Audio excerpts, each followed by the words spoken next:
लोकसभा निवडणुकीसाठी आता उमेदवारांची अर्ज भरणी प्रक्रिया पूर्ण झाली आहे। आता काही दिवसातच मतदान केंद्र मतदारांनी ओसंडून वाहतील। मात्र त्याआधीच एक संदेश सोशल मीडियावर मोठ्या प्रमाणात व्हायरल झालाय।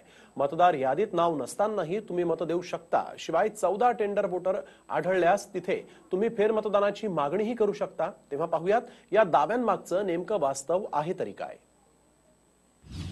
मतदार यादीत नाव नसतानाही तुम्ही मत देऊ शकता।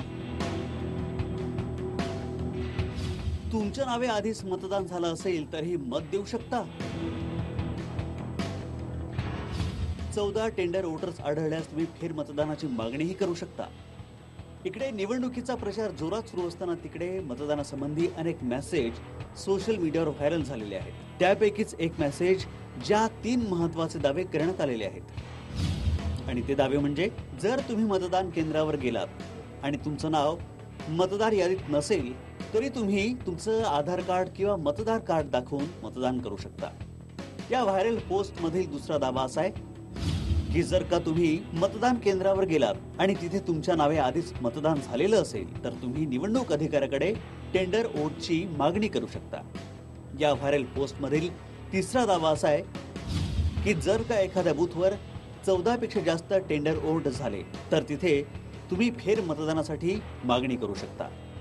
खरं तर निवडणूक आयोगाने घेतलेल्या पत्रकार परिषदेत अशा प्रकारच्या कुठल्याही नव्या सूचना किंवा निर्देश देण्यात आलेले नव्हते आणि लोकसभा निवडणुकीदरम्यान अशा प्रकारे काही महत्त्वाचे बदल झाल्यास त्याविषयी आधी सूचना दिल्या जातात। मात्र यंदा तसं काहीच घडलं नाही।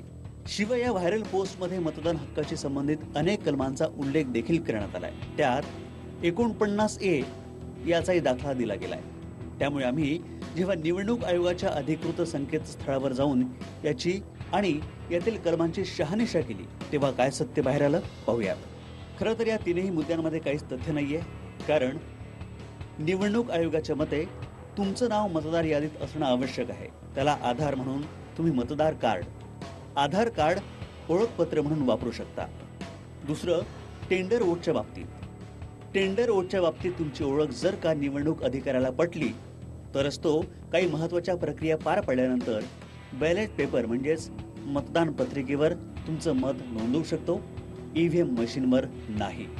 तेव्हा या व्हायरल पोस्टमधील हे तीनही दावे साफ खोटे आहे आणि निवडणुकीच्या तोंडावर ते अफवा पसरवण्यासाठी व्हायरल केले जात आहेत। Bureau report, TV9 Marathi. हा व्हिडिओ तुम्हाला आवडला असेल तर असे आणखी व्हिडिओ पाहण्यासाठी TV9चं YouTube चॅनल सबस्क्राइब करा, बेल बटन दाबा। ताज्या घडामोडींसाठी लॉग ऑन करा tv9marathi.com।